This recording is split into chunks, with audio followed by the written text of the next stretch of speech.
Oke, selamat malam semua saudara-saudari sekalian. Bersyukur pada malam hari ini kita masih bisa bersatu memuji Tuhan, bersatu datang ke hadirat Tuhan. Kita mau memulai persada kita malam hari ini. Mari sebelumnya kita sama-sama berdoa terlebih dahulu.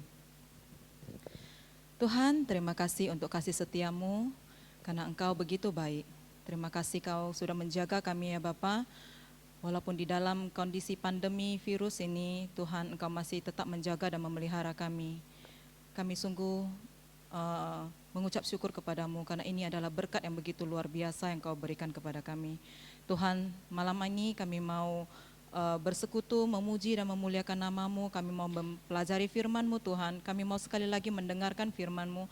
Tuhan, siapkan hati kami dan biarlah puji-pujian kami juga boleh menyenangkan hati-Mu.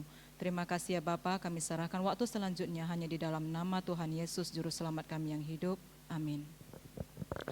Oke, sebelumnya mari kita sama-sama memuji Tuhan. Dia mengerti.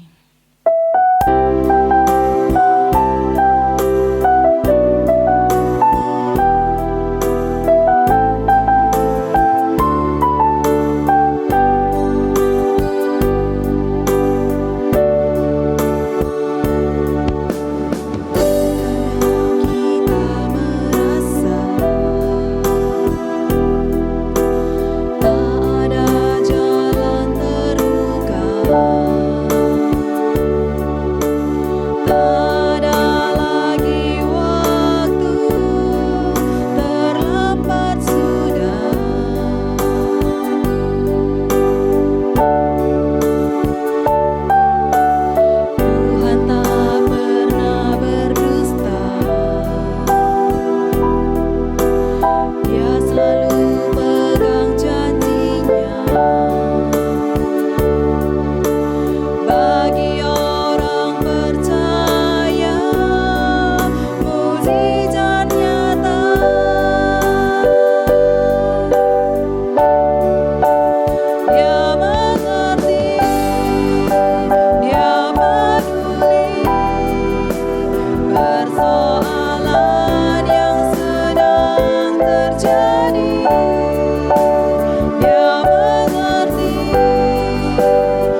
mengizinkan sesuatu terjadi, saya percaya semua itu adalah untuk kebaikan kita. Mari kita ambil pujian waktu Tuhan.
Baik, selamat malam Bapak Ibu Saudara kasih Tuhan. Sebelum kita mendengarkan firman Tuhan, mari kita sejenak berdoa di hadapan Tuhan.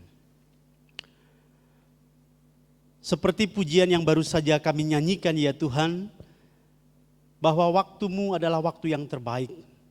Di tengah-tengah situasi dan kondisi saat ini, biarlah waktu Tuhan menjadi waktu bagi kami, supaya kehidupan kerohanian kami menjadi kehidupan kerohanian yang terus bertumbuh di dalam Engkau, yang terus melekat di dalam Engkau, sehingga kami tidak menjadi anak-anak-Mu yang makin hari makin redup, makin hari makin tenggelam, bahkan makin hari makin hilang di hadapan Tuhan.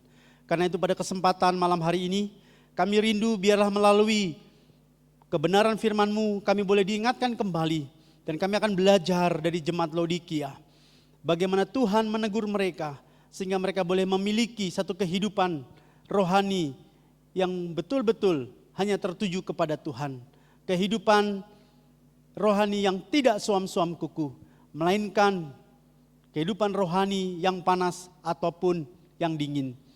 Dan biarlah melalui pembacaan dan perenungan firman-Mu malam hari ini, Kiranya Allah Roh Kudus sendiri yang akan memimpin kami, memberikan kami pengertian sekali lagi, supaya hidup kami makin hari makin berkenan di hadapan Tuhan. Berkati setiap hamba-hambamu yang mendengarkannya, terlebih juga bagi hambamu yang akan menguraikannya. Biarlah dengan terang kasih Tuhan, kami boleh belajar bersama-sama, agar kami tidak terlena di dalam kesuaman rohani. Di dalam nama Yesus kami sambut firman-Mu dengan penuh ucapan syukur. Amin. Ya, shalom, selamat malam Bapak Ibu Saudara kasih Tuhan. Apa kabar malam hari ini? Saya berharap dan berdoa dimanapun Bapak Ibu Saudara berada, Bapak Ibu tetap di dalam kasih dan pemeliharaan Tuhan. Pada persekutuan persada malam hari ini, kita akan bersama-sama merenungkan satu tema, yaitu terlena dalam kesuaman rohani. Dan kita akan membaca bagian ayat firman Tuhan dari kitab Wahyu 3 ayat 14 hingga ayat yang ke-22. Mari Bapak Ibu Saudara, saya undang kita membuka bagian ini terlebih dahulu.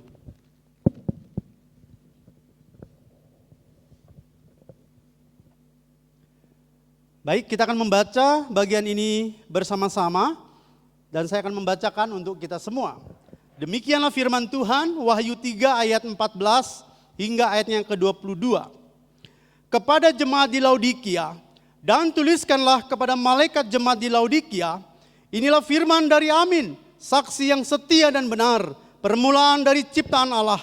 Aku tahu segala pekerjaanmu, engkau tidak dingin dan tidak panas.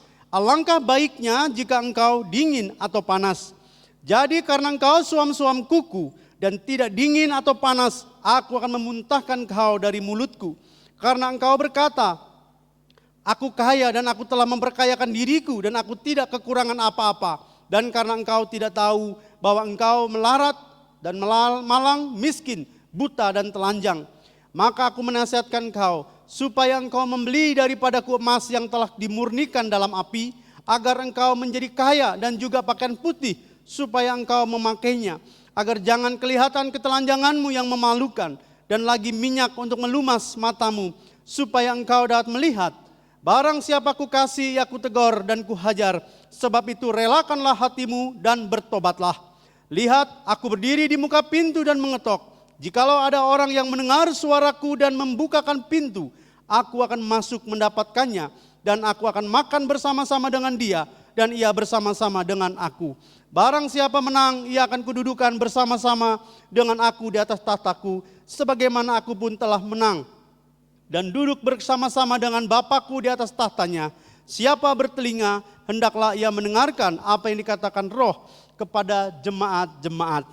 Sedemikian jauh pembacaan firman Tuhan, yang berbahagialah setiap kita yang bukan hanya membaca dan merenungkannya, tetapi juga melakukannya di dalam kehidupan kita sehari-hari.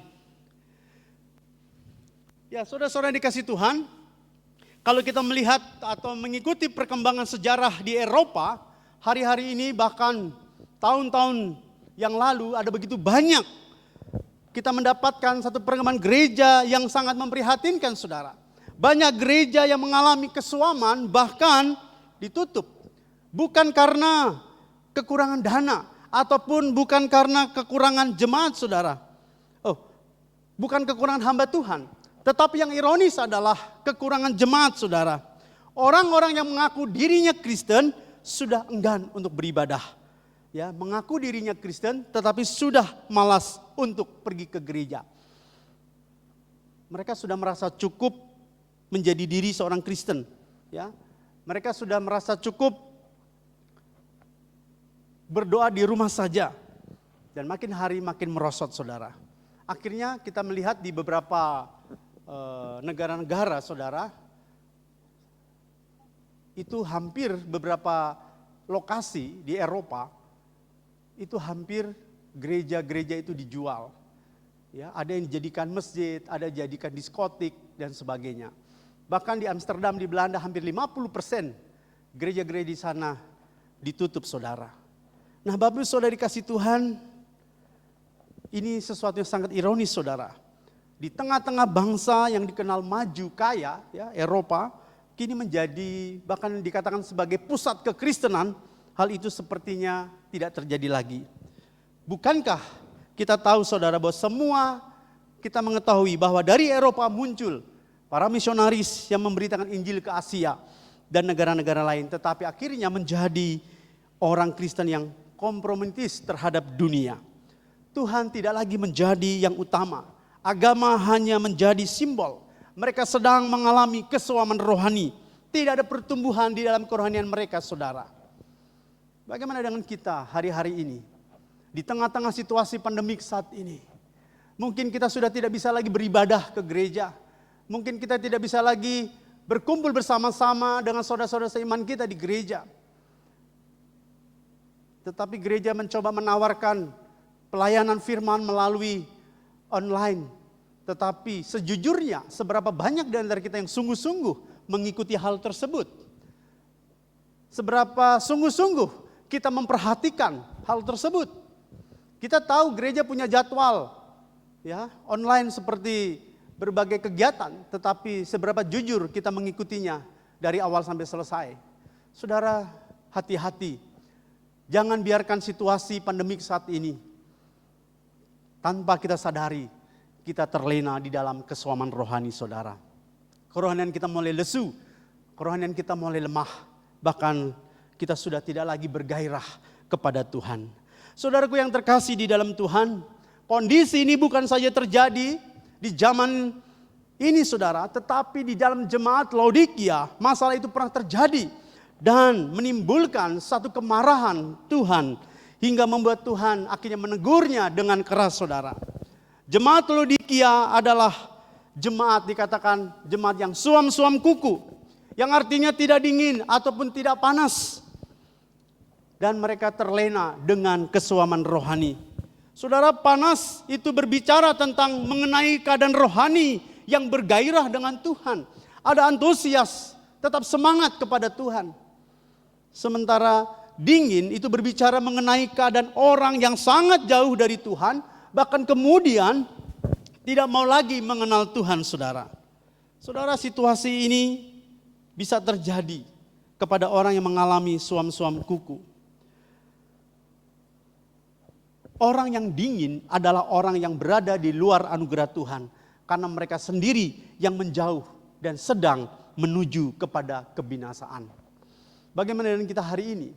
Apakah kerohanian kita tetap di dalam keadaan panas, yang tetap bergairah, tetap mencari Tuhan, atau sebaliknya?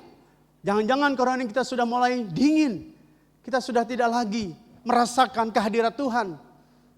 Kita sudah tidak lagi melihat bahwa hidup ini tetap di dalam penyertaan Tuhan. Bapak Saudara dikasih Tuhan, karena itu suam artinya adalah satu kondisi di antara panas atau dingin. Yaitu orang yang masih ke gereja, mungkin masih berdoa, masih baca Alkitab, tetapi sudah tidak lagi bergairah lagi, saudara. Ya, melihat keadaan ekonomi makin melemah saat ini, usaha kita mungkin mulai menurun omsetnya. Ya, tugas-tugas tanggung jawab yang sekarang sekolah dipercayakan kepada orang tua, semuanya itu membuat kita sudah tidak ada punya waktu lagi untuk mencari Tuhan. Bapak Saudara dikasih Tuhan, sekali lagi, ya, orang yang suam adalah orang yang masih sadar bahwa dirinya akan ke surga, ya, tetapi aktivitas rohaninya adalah rutinitas belaka. Jangan sampai kegiatan-kegiatan rohani kita lakukan, tetapi sesungguhnya kita tidak merasakan kehadiran Tuhan dalam hidup kita. Saudara-saudaraku yang Tuhan Yesus kasihi, kita harus bersikap hati-hati dengan bahayanya kesuaman rohani ini, saudara. Dan jangan sampai terlena dengan kesuaman tersebut. Karena dikatakan firman Tuhan, Tuhan membenci orang Kristen yang rohaninya suam-suam kuku. Dan dikatakan Tuhan akan memuntahkan mereka. Karena itu saudara, pada malam hari ini kita belajar paling tidak ada 3 hal.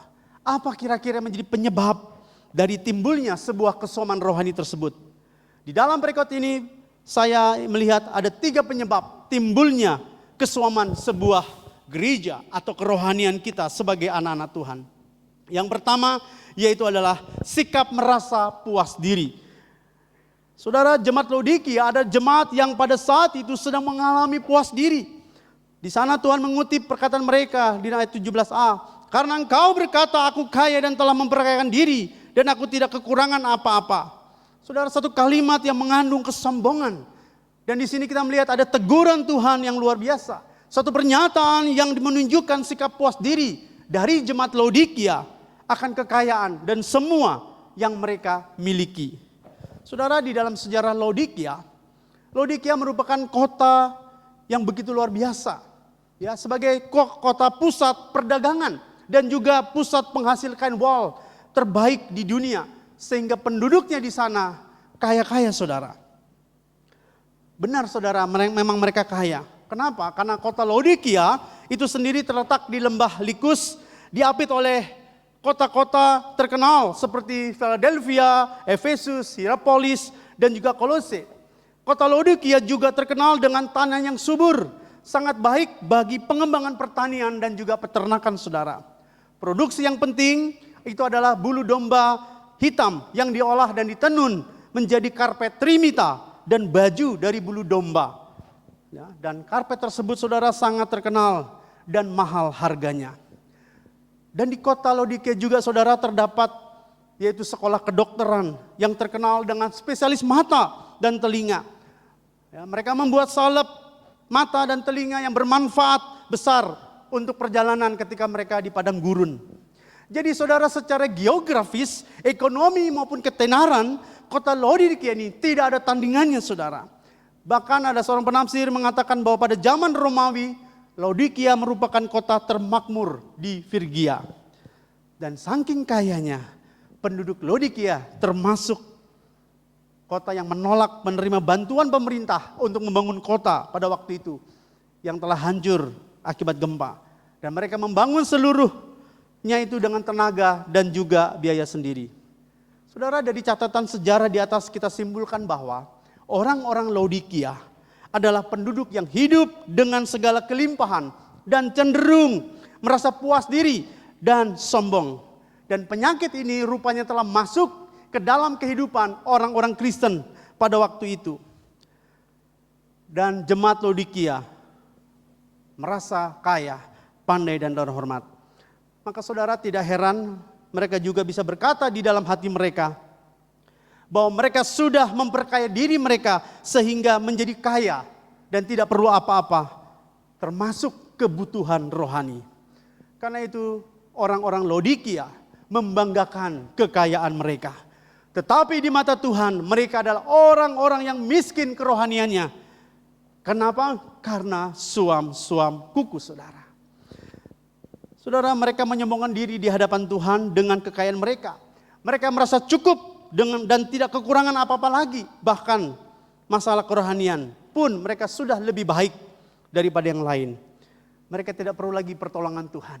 Mereka tidak perlu lagi akan pimpinan Tuhan. Dan kesombongan inilah yang dibenci oleh Tuhan Yesus. Saudara, jemaat Laodikia telah menjadi harta sebagai ilah mereka. Tuhan tidak benci orang kaya, saudara, orang pandai, ataupun orang yang berkedudukan. Tetapi yang Tuhan benci adalah ketika manusia menggantikan posisi Allah di dalam hidupnya, yaitu dengan dunia ini. Tuhan menolak Israel ketika hati mereka berpaut kepada ilah lain dan tidak sungguh-sungguh kepada Tuhan. Namun demikian, Tuhan tidak merasa dilelahkan dengan sikap umatnya yang bergantung padanya, saudara. Tetapi sebaliknya, ia akan merasa geram akan sikap umatnya yang tidak pernah bergantung kepadanya. Saudaraku yang Tuhan Yesus kasihi, sifat manusia memang cenderung puas jika segala sesuatu yang ia inginkan itu telah tercapai. Ingat perjalanan hidup seorang bernama Simpson yang diberkati oleh Tuhan luar biasa. Kekuatan yang ia miliki membuat ia merasa puas dan tidak lagi perlu berhati-hati terhadap orang Filistin yang menjadi musuh Allah. Dan kita tahu cerita itu bahwa kejatuhan dia bukan karena ada lawan yang lebih kuat dari dia, tetapi karena dia terlalu puas dan akhirnya dia lalai. Dan kita melihat akhir hidupnya begitu menyedihkan. Tuhan meninggalkan dia di dalam kesombongannya. Hati-hati, saudara, jika kita sudah merasa puas diri, terutama di dalam masalah rohani kita. Kita pernah mendengar ya pada tahun 1912, yaitu sebuah kapal penumpang yang paling mewah dan terbesar di dunia pada saat itu, yaitu Titanic. Ya, kita ingat kisah itu. Ya, di sana diceritakan kapal itu begitu besar, ya panjangnya hampir 270 meter dan beratnya jangkarnya hampir 15,85 ton. Dan kapal ini mempunyai 2 bagian pelapis yang memberikan pelindungan ganda, saudara. Dan di catatan sejarah di sana bahwa biaya pembuatan kapal tersebut hampir menyelesaikan atau kurang lebih hampir 400 juta US dollar. Dan fasilitas-fasilitasnya pun berbintang 5 dan luar biasa. Saudara bisa lihat di slide itu beberapa fasilitas yang diberikan di sana, luar biasa, saudara. Saudara, dibuat tahun 1911 ya. Ini kapal yang paling mewah yang pernah ada di dunia, saudara. Nah, siapakah yang menciptakan kapal Titanic ini? Dia ada seorang bernama Thomas Andrew. Usianya masih muda, kurang lebih 39 tahun, ya. Ya, seorang arsitek kapal yang jenius, ya.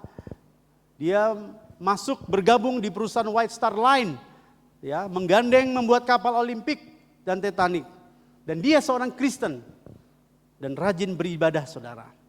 Tetapi tidak bergairah melakukan firman dan melupakan Tuhan dalam kehidupannya. Dia merasa dengan dia membuat kapal tersebut, ya, dia ingin menunjukkan bahwa dia orang yang manusia yang paling hebat. Bahkan Titanic mendapatkan julukan unsinkable, tak pernah bisa tenggelam. Kekuatan alam tidak bisa menenggelamkannya. Bahkan dikatakan Tuhan pun tidak. Luar biasa, saudara. Sebuah kesombongan yang bisa kita lihat dari hal ini.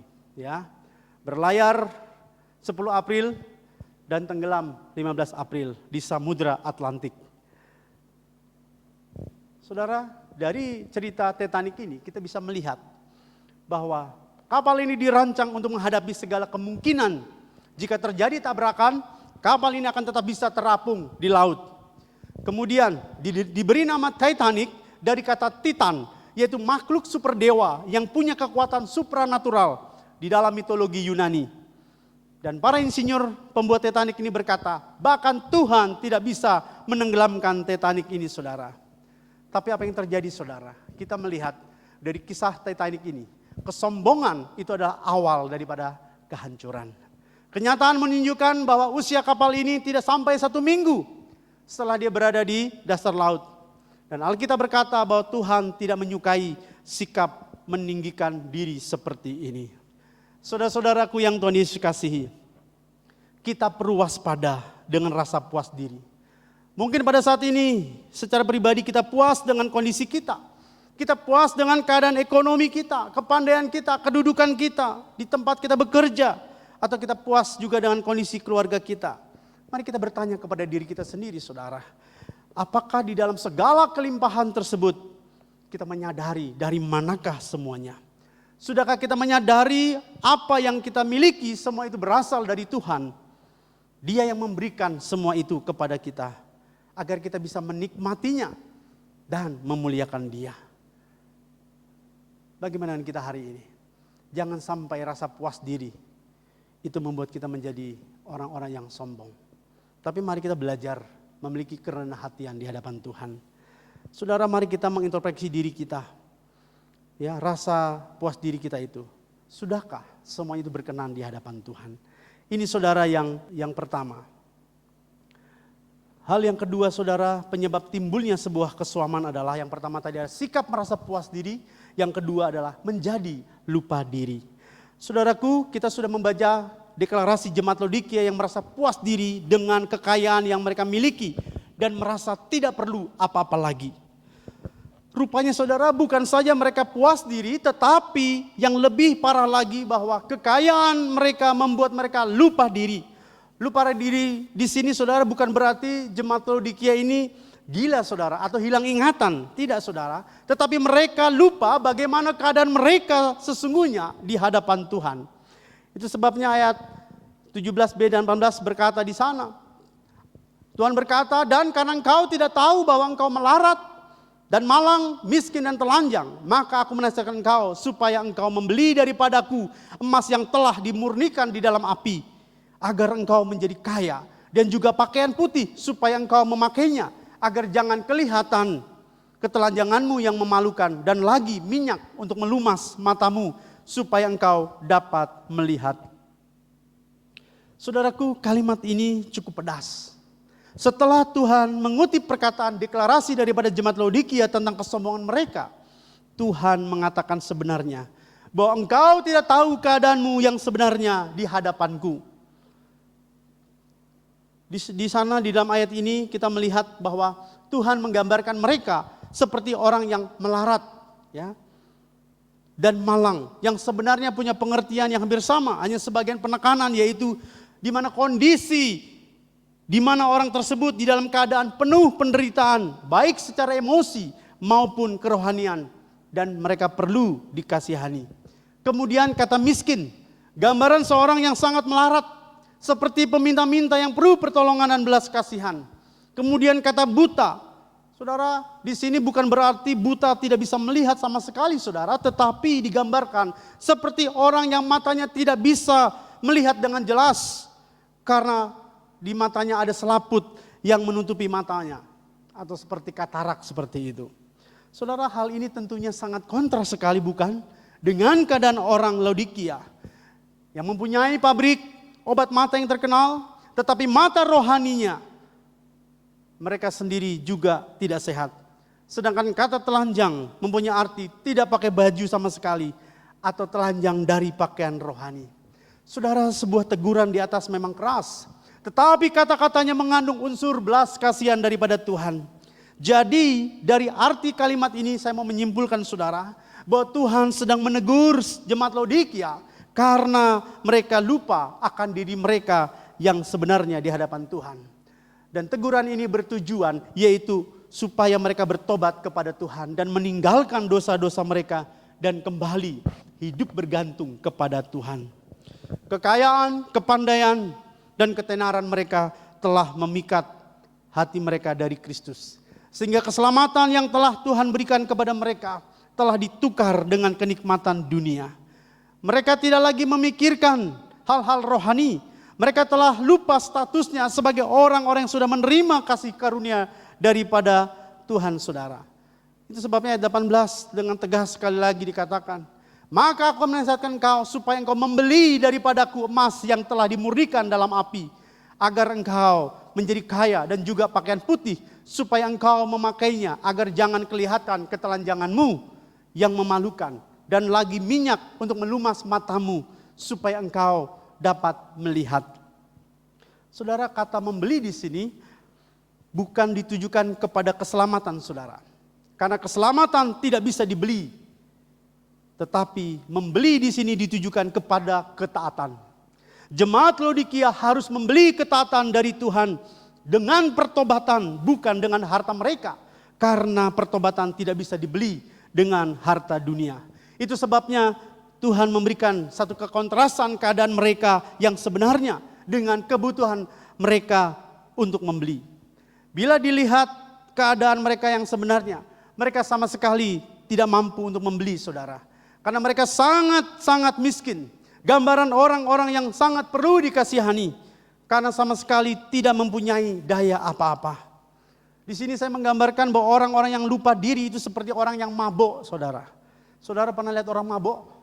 Ya, orang mabuk tidak tahu lagi apa yang sedang dan telah ia lakukan, saudara. Bahkan ia tidak tahu lagi apa yang dia kerjakan. Orang mabuk itu perlu disadarkan dan tidak perlu dikasihani karena mereka tidak dapat menolong diri mereka sendiri. Demikianlah jemaat Laodikia, saudara. Mereka ditegur Tuhan supaya mereka sadar dan tidak lupa diri. Saudara-saudaraku yang terkasih di dalam Tuhan, manusia begitu rentan di dalam menghadapi kekayaan, kepintaran, dan ketenaran. Itulah sebabnya kita perlu berhati-hati terhadap kepuasan diri maupun lupa diri, saudara. Kadang bila semua yang kita inginkan sudah kita dapatkan, kita lupa kepada siapa yang memberi semuanya itu. Bila manusia sudah merasa cukup dengan apa yang ada padanya, bisa membuat dia lupa akan keberadaannya di hadapan penciptanya. Dan lupa bahwa setiap saat dia membutuhkan pertolongan daripada Tuhan. Saudara, dari zaman ke zaman dunia selalu menawarkan kenikmatan. Kalau kita tidak hati-hati, maka kita akan terjerat ke dalam kepuasan ditawarkan itu, sehingga kita menjadi lupa diri. Ketika seseorang sudah merasa puas dan lupa diri, maka ia akan merasa tidak lagi membutuhkan Tuhan.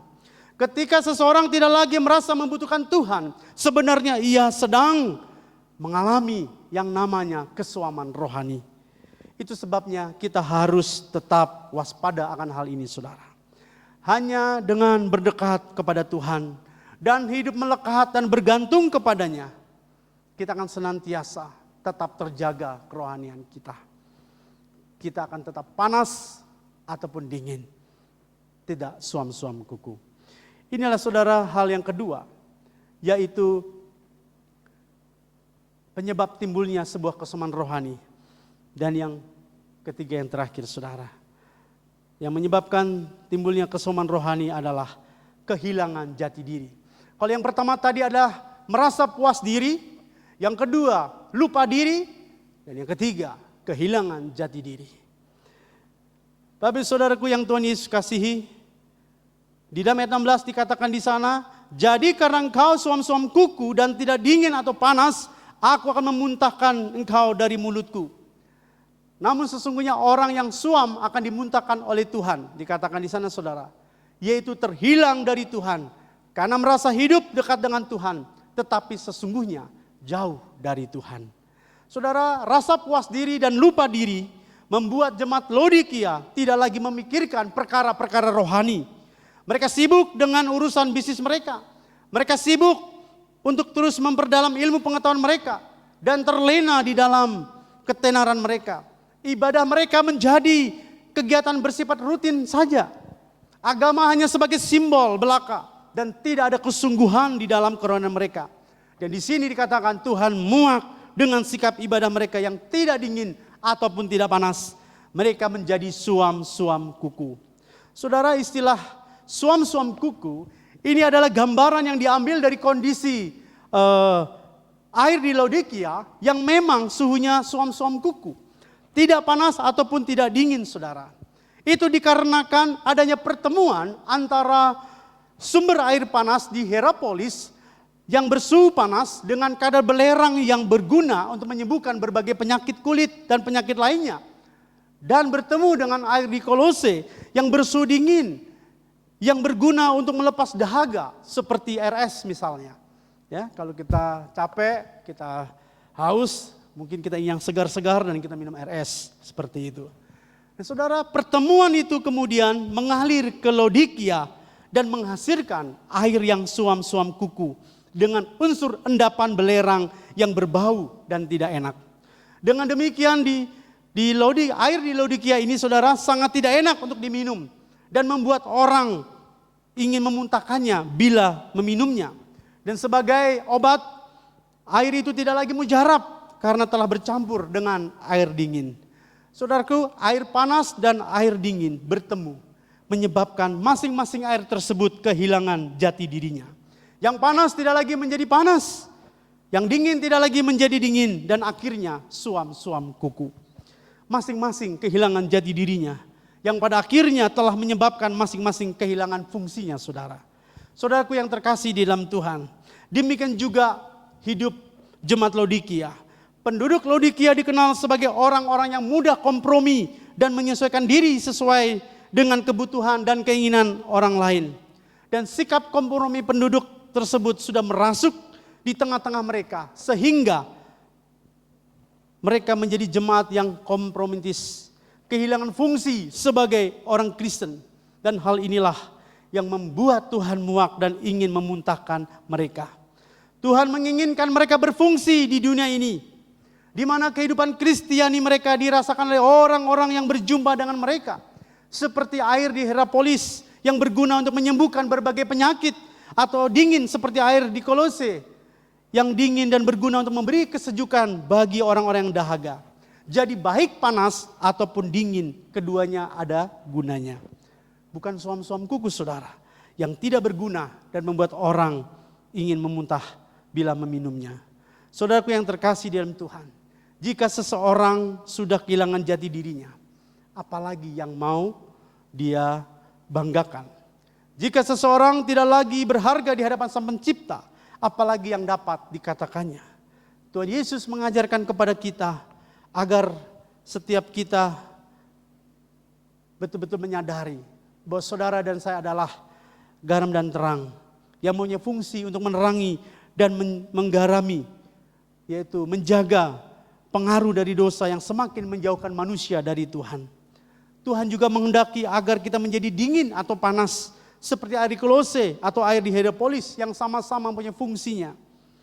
Jika kita sebagai orang Kristen mempunyai jati diri sebagai terang dan garam di tengah-tengah dunia yang penuh dosa, atau kita seperti air di Kolose di Hierapolis, maka kita akan menjadi orang Kristen yang berfungsi seperti yang Tuhan kehendaki. Jika tidak saudara, dikatakan kita akan menjadi orang Kristen yang kehilangan jati diri dan sekaligus telah kehilangan fungsi di tengah-tengah dunia ini. Dan dikatakan Tuhan akan memuntahkan kita. Lantas saudara, caranya supaya tidak suam atau yang sudah suam menjadi panas. 18 dikatakan di sana. Emas yang murni, ini berbicara tentang hati yang murni. Supaya Tuhan pulihkan kita, karakter kita diperbaharui kembali oleh Tuhan. Pakaian putih berbicara tentang kekudusan hidup. Mari kita minta Tuhan pulihkan. Jangan-jangan kehidupan kekristenan kita hari ini adalah hidup yang tidak berkenan di hadapan Tuhan. Kita telah melanggar begitu banyak firman Tuhan. Dan kita tidak setia dan taat melakukan firman Tuhan. Membeli jubah putih artinya kita mau belajar hidup kudus di hadapan Tuhan. Kalau tadi membeli emas sekali lagi, itu berbicara tentang karakter hidup supaya kita bisa menjadi pribadi yang lebih baik. Maka jubah ini menjaga hati dan tubuh kita untuk tidak lagi melakukan dosa. Dan tentunya ini semua dapat kita lakukan ketika Tuhan memberikan pertolongan dan kekuatan kepada kita. Dengan kata lain saudara, ini melambangkan bahwa perbuatan-perbuatan yang benar dari orang-orang kudus. Dan hal ini tidak ada seorang pun manusia yang mampu menjaga hati dan perbuatannya. Tetapi Tuhan sanggup. Bapak ibu saudaraku yang Tuhan Yesus kasih. Minyak berbicara tentang mata rohani yang terus terbuka untuk melihat betapa baiknya Tuhan dan berapa besar kasih karunia-Nya bagi kita. Selama kita di dunia kita melihat segala hal yang menjadi kesenangan kita, tetapi dengan minyak pelumas dari Tuhan. Orang percaya dapat melihat dosanya sehingga ia membutuhkan pertolongan Tuhan untuk dapat berjalan di dalam jalan yang benar. Melihat segala sesuatu dari kacamata Tuhan, melihat masalah dari sudut pandang Tuhan, sehingga semua paradigma manusia dipatahkan menjadi penglihatan dari Kristus. Kita minta kepada Tuhan, kita datang kepadanya dan meminta pemulihannya untuk kembali dimurnikan hati kita, dikuduskan hidup kita, dan dibenarkan motivasi kita mengikutinya. Bagaimana dengan hidup kita saudara? Saat ini kita harus meneliti kembali hidup kita. Mari kita introspeksi diri kita saudara. Paling tidak ada 2 pertanyaan yang kita tanyakan saat ini. Apakah kita saat ini menjadi orang Kristen? Hanya mengaku menjadi orang Kristen? Hanya rajin pergi ke gereja? Atau pernah mendengar tentang kisah tentang Yesus? Ataukah kita adalah orang-orang yang benar-benar mau mempelajari firman Tuhan, menjalankan perintahnya, dan mengenal Kristus secara pribadi, sehingga kehidupan kita makin hari makin dekat kepada Dia dan makin hari makin dibenarkan oleh Dia. Saudaraku yang Tuhan Yesus kasihi, Tuhan Yesus mengasihi kita semua. Dia tahu bahwa kita tidak bisa jalan sendiri. Tuhan tahu bahwa hidup di dalam dunia ini tidaklah mudah. Ia tahu kita mudah terjerat dengan dunia itu. Itu sebabnya saudara, Ia senantiasa memanggil kita untuk kembali datang kepadanya. Dengan figuratif ia berdiri di depan pintu, di muka pintu hati kita, dan mengetuk hati kita agar kita membuka hati dan membiarkan Dia masuk ke dalam hati kita serta membersihkan segala kebobrokan hati kita. Marilah kita mengintrospeksi diri kita masing-masing di hadapan Tuhan. Hanya Tuhan dan saudara yang tahu bagaimanakah sebenarnya kondisi hati kita. Biarkan Tuhan berkata-kata kepada saudara apa yang Tuhan ingin kita lakukan agar kita boleh menjadi jemaat yang tidak suam-suam kuku, ya, yang memiliki rasa puas diri, akhirnya lupa diri dan kehilangan jati diri. Tetapi sebaliknya, biarlah kita boleh menjadi murid-murid Kristus yang sejati. Mintalah kepada Tuhan agar Tuhan memberikan kepada kita hati yang hanya mau bergantung kepadanya. Bapak Ibu Saudara dikasih Tuhan, biarlah melalui pengalaman dari jemaat Laodikia ini, mari kita periksa kembali kerohanian kita. Di tengah-tengah situasi hari-hari ini, jangan biarkan kita terlena, jangan biarkan kita makin menjauh dari Tuhan. Milikilah persekutuan yang intim dengan Tuhan, sehingga kita tidak merasa puas diri, kita tidak lupa diri, dan kita kehilangan jati diri. Melainkan sebaliknya, saudara dan saya tahu bahwa saudara dan saya adalah murid-murid Kristus yang senantiasa mengasihi. Amin. Mari kita berdoa. Bapa, terima kasih. Biarlah pengalaman dari jemaat Laodikia, teguranmu terhadap jemaat Laodikia, ini pun menjadi teguran bagi hidup kami. Mungkin kami tidak seperti jemaat Laodikia yang kaya, yang pandai. Namun seringkali sikap-sikap mereka itu pun kami lakukan. Kami seringkali merasa puas diri Tuhan. Sehingga kami kadang lupa diri. Akhirnya kami kehilangan jati diri. Kehidupan kekristenan kami hanyalah sebagai simbol. Sebatas pemahaman dan pengertian. Tapi tidak mengubahkan hidup kami. Karena itu pada malam hari ini, biarlah kami dengan rendah hati bertanya kembali. Sudah seberapa mengertikah kami? Ketika kami ditanya siapakah orang Kristen itu, biarlah kami bukan sekedar mendengar tentang Engkau, tetapi kami mengalami Engkau di dalam hidup kami. Karena itu kami boleh menjadi orang-orang yang terus berjuang untuk hidup benar dan berkenan di hadapan Tuhan. Dengan mempelajari dengan tekun firman-Mu, menjalankan segala perintah-perintah-Mu, dan mengenal Engkau secara pribadi dalam hidup kami. Sehingga kesuaman rohani itu tidak terjadi atas hidup kami. Sehingga kerohanian kami ada kerohanian yang terus berkobar. Tetap mengiring Tuhan, tetap setia kepada Tuhan. Terima kasih Bapa, berkati kami semua. Biarlah kami boleh menjadi anak-anak-Mu. Di tengah-tengah situasi zaman hari ini, biarlah kami tidak mengalami kesoman rohani. Melainkan Engkau selalu melihat dan menemukan kami sebagai murid-murid-Mu yang sungguh-sungguh hidup setia dan taat kepada Tuhan. Terima kasih Bapa. Kiranya Allah Roh Kudus memampukan kami untuk melakukan firman-Mu itu dalam hidup kami. Di dalam nama Yesus kami berdoa dan bersyukur. Amin.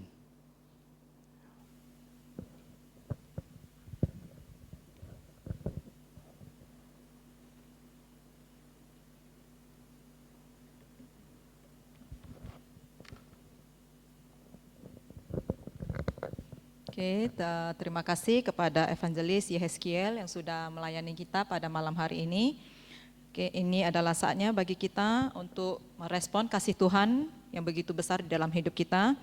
Bagi teman-teman yang mau memberikan persembahan, boleh di dalam ini ya, di rekening ini, ditransfer ke rekening yang tertera di layar. Oke.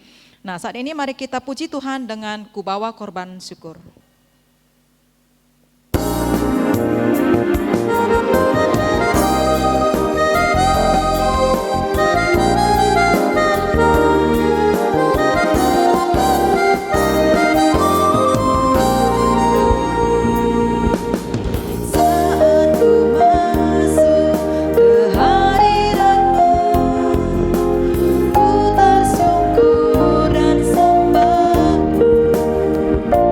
Ku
Tuhan, terima kasih untuk kasih setiamu. Tuhan, terima kasih juga untuk firman-Mu malam hari ini, yang sekali lagi boleh mengingatkan kami, boleh menegurkan kami, yang seringkali kami suka puas diri Tuhan, kami lupa diri, dan bahkan kami juga kehilangan jati diri kami.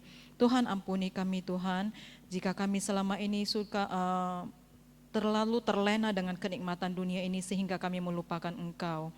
Tuhan, saat ini biarlah sekali lagi Engkau memberikan kami kesempatan untuk memperbaiki diri kami ya Bapa. Dan saat ini juga kami bisa memberikan persembahan kepadamu, itu adalah anugerah yang Kau berikan bagi kami. Biarlah Tuhan terima persembahan kami, boleh menjadi ucapan syukur kami kepadamu ya Bapa. Dan biarlah persembahan kami juga boleh harum di hadapan-Mu. Terima kasih ya Tuhan, hanya di dalam nama Tuhan Yesus, Juru Selamat kami yang hidup, kami mengucap syukur, berdoa dan berserah. Amin. Oke, saudara-saudari sekalian, di sini ada sedikit pengumuman, yaitu untuk persada berikutnya, yaitu tanggal 22 Agustus. Ya. Kemudian untuk sebagai penutup kita minta kepada Pendeta Iwan Purnomo untuk memberikan doa penutup.